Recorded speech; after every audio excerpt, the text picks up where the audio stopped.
টাকা ছাড়া এক কদম পা ফেলে না। এখন দেবিদ্বারে এই ধরনের কার্যক্রম কোনোভাবে হইতে পারে না। এক্ষেত্রে হচ্ছে যেমন ওসির উনি আন্তরিক থাকলেও এখানে ওনার অফিসাররা বিভিন্ন ক্ষেত্রে আন্তরিক না।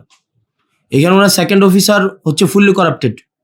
ওনার সেকেন্ড অফিসার, আপনার সেকেন্ড অফিসার ফুললি করাপ্টেড। টাকা ছাড়া কোনো, উনি হচ্ছেন পা চলে না। একজন আছে এসআই ভূষণ, টাকা ছাড়া এসআই ভূষণ নামে একজন আছে, টাকা ছাড়া কোনো ইয়া করে না, মানে একটা পা মুভ করে না। এখন ধরেন আপনি হচ্ছেন ধরতে যাবেন, ধরতে যাওয়ার আগে থানা থেকে ফোন দিয়ে দিল যে আমরা আসতেছি, তাইলে তো এখানে একটা পিলো পাসিং এবং চোর পুলিশ খেলা হয়। আপনি আপনার যারা অফিসার আছে আপনি ওনাদেরকে ওনাদের সাথে নিয়ে বসেন, এবং এটা না হয় খুব মানে জনরোষের শিকার হবেন আপনারা।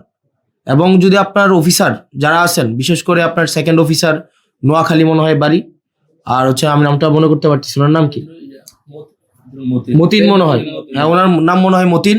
ফুললি করাপ্টেড একটা মানুষ, এবং আমাদের কাছে, আমি এভিডেন্স নিয়ে কথা বলছি, আমার কাছে প্রুফ আছে। এবং হচ্ছে আরেকজন আছে এসআই ভূষণ, ভবতোষ না, ভবতোষ, এসআই ভবতোষ টাকা ছাড়া এক কদম পা ফেলে না। এখন দেবিদ্বারে এই ধরনের কার্যক্রম কোনোভাবে হইতে পারে না। আপনার একটা স্বাভাবিক সাধারণ মানুষ আপনার হচ্ছে, এবং থানার মধ্যে আপনার থানা আপনি চালান না, আপনার থানা চালায় হেলাল, আপনার থানা হেলাল চালায়। এবং আমি এখানে মানে ফ্যাক্ট বেসড আমি কথা বলছি, একটাও না জেনে আমি কথা বলছি না। আপনার থানা চালায় হেলাল, হেলালের বাবা আগে চাকরি করতো, এখন হেলাল কোনো মানে কোনো মানে ইয়া থেকে আপনি আমাকে বলতে পারেন এই ধরনের কথা, তো ধরেন আপনাদের লিগেল প্রসিজারে না, এটা নাই সেটা নাই, আপনাদের এই জায়গায় থানায় এগুলা জিনিসগুলো ঘটছে, প্রত্যেক দিন ঘটছে। এবং থানায় হেলাল আপনার থানায় ঢুকতে পারবে না। আজকের পর থেকে আপনার থানা চালাবেন আপনি, আপনার থানা আপনার আইন অনুযায়ী চলবে, এবং থানার যারা সদস্য তারা হচ্ছে আপনার যারা আইন শৃঙ্খলা বা পুলিশ আছেন, আপনার আন্ডারে যারা পুলিশ আছেন তারা হচ্ছে আপনার থানা চালাবে। এখন থানা যদি চালায় এমন জন যার যে পুলিশ না, যার হচ্ছে এখানে কোনো চাকরি নাই, সে যদি থানা চালায়, থানায় কোন মামলা রুজু হবে, কোন মামলা রুজু হবে না, কোনটা মামলা এজাহার ভুক্ত হবে, কোনটা এজাহার ভুক্ত হবে না, তারপরে হচ্ছে আপনি আমাকে বলতে পারেন যে না এগুলা হয় না, এগুলা উনার কাছ থেকে অ্যাপ্রুভাল নিয়ে, এটা মৌখিক একটা অ্যাপ্রুভাল নিয়ে তারপরে থানায় হচ্ছে ভুক্তভোগীরা যাইতে হয়। আমি আপনার কাছে যত সহজে যাইতে পারি, স্বাভাবিকভাবে একটা ভুক্তভোগী এভাবে যাইতে পারে না। আমি আপনার কাছে যে সহজে আসতে পারি, একটা স্বাভাবিক ভুক্তভোগী, একটা গ্রামের ভুক্তভোগী, স্বাভাবিকভাবে পুলিশ সম্পর্কে ওনাদের একটা স্টিগমা আছে, একটা ভয় কাজ করে।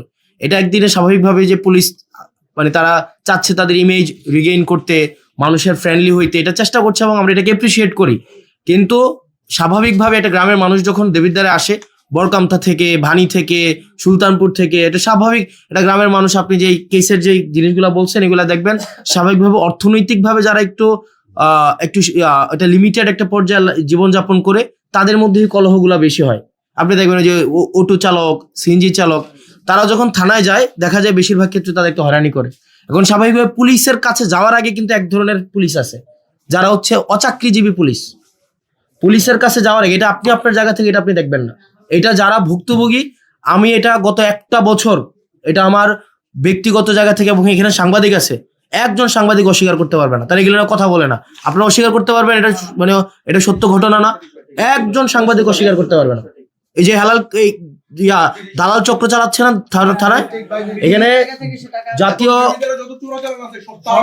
হ্যাঁ তাহলে জাতীয় গণমাধ্যমে, এখানে আমি জাতীয় গণমাধ্যমের সবাই আছে, এখানে আসেন, আপনারা আসেন না এখানে, তো আপনারা এই যে দেবিদ্বারের দালাল চক্রটা এবং মাদক চোরাচালান চক্রটা হেলাল চালায় না, আপনি আমাকে প্রশ্নের উত্তর দেন, হেলাল কোন মানে কোন এখতিয়ার বলে?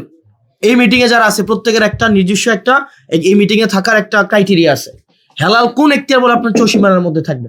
এবং এই বিষয়ে আপনি সিরিয়াস অ্যাকশন নেবেন, এবং হচ্ছে থানাটাকে যেন দালাল আপনার কাছে যাইতে হইলে যেন স্বাভাবিক প্রক্রিয়া মেনটেন করে যেন আপনার কাছে পৌঁছাইতে পারে, এক্ষেত্রে যেন কোনো দালাল না থাকতে পারে, এক্ষেত্রে যেন কোনো একটা ইনফর্মাল কোনো সিন্ডিকেট এক্ষেত্রে যেন না থাকতে পারে।